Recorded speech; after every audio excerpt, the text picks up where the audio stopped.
दोस्तों, ये एक मोटिवेशनल कहानी है। तीन मछलियों की। एक नदी के किनारे उसी नदी से जुड़ा एक बड़ा जलाशय था।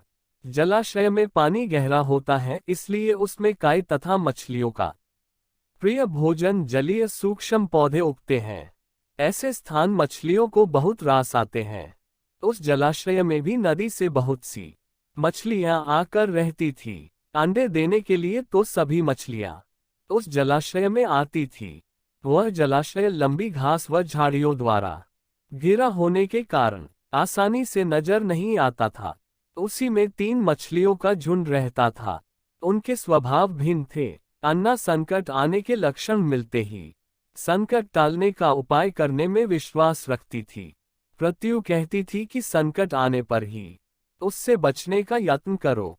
यद्दी का सोचना था कि संकट को टालने या उससे बचने की बात बेकार है।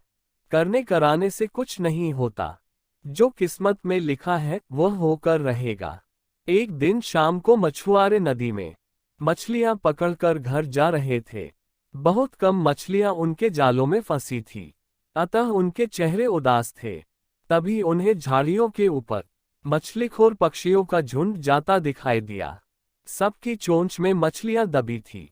वे चौंके। एक ने अनुमान लगाया, दोस्तों, लगता है झाड़ियों के पीछे नदी से जुड़ा जलाशय है, जहां इतनी सारी मछलियां पल रही हैं। मछुआरे पुलकित होकर झाड़ियों में से होकर जलाशय के तट पर आ निकले और ललचाई नजर से मछलियों को देखने लगे। एक मछुआरा बोला, आहा, इस जलाशय में तो मछलियां भरी पड़ी हैं। आज तक हमें इसका पता ही नहीं लगा। यहाँ हमें ढेर सारी मछलियां मिलेंगी। दूसरा बोला। तीसरे ने कहा, आज तो शाम ढलने वाली है, कल सुबह ही आकर यहाँ जाल डालेंगे। इस प्रकार मछुआरे दूसरे दिन का कार्यक्रम तय करके चले गए। तीनों मछलियों ने मछुआरे की बात सुन ली थी। अन्ना मछली ने कहा, साथियों, तुमने मछुआरे की बात सुन ली। अब हमारा यहाँ रहना खतरे से खाली नहीं है। खतरे की सूचना हमें मिल गई है। समय रहते अपनी जान बचाने का उपाय करना चाहिए। मैं तो अभी ही इस जलाशय को छोड़कर नहर के रास्ते नदी में जा रही हूँ। उसके बाद मछुआरे सुबह आए, जाल फेंके मेरी बला से। तब तक मैं तो बहुत दूर अटखेलियां कर रही होऊंगी। प्रत्यु मछली बोली, तुम्हें जाना है तो जाओ, मैं तो नहीं आ रही। अभी खतरा आया कहाँ है जो इतना घबराने की जरूरत है। हो सकता है संकट आए ही ना। उन मछुआरों का यहाँ आने का कार्यक्रम रद्द हो सकता है। हो सकता है रात को उनके जाल चूहे कुतर जाएं। हो सकता है उनकी बस्ती में आग लग जाए। भूचाल आकर उनके गांव को नष्ट कर सकता है। या रात को मूसलाधार वर्षा आ सकती है और बाढ़ में उनका गांव बह सकता है। इसलिए उनका आना निश्चित नहीं है। जब वह आएंगे तब की तब सोचेंगे। हो सकता है मैं उनके जाल में ही न फंसूं। यद्दी ने अपनी भाग्यवादी बात कही। भागने से कुछ नहीं होने का। मछुआरों को आना है तो वह आएंगे। हमें जाल में फंसना है तो हम फंसेंगे। किस्मत में मरना ही लिखा है तो क्या किया जा सकता है। इस प्रकार अन्ना तो उसी समय वहां से चली गई। प्रत्यु और यद्दी जलाशय में ही रही। भोर हुई तो मछुआरे अपने जाल को लेकर आए और लगे जलाशय में जाल फेंकने और मछलियां पकड़ने। प्रत्यु ने संकट को आए देखा तो लगी जान बचाने के उपाय सोचने। उसका दिमाग तेजी से काम करने लगा। आसपास छिपने के लिए कोई खोखली जगह भी नहीं थी।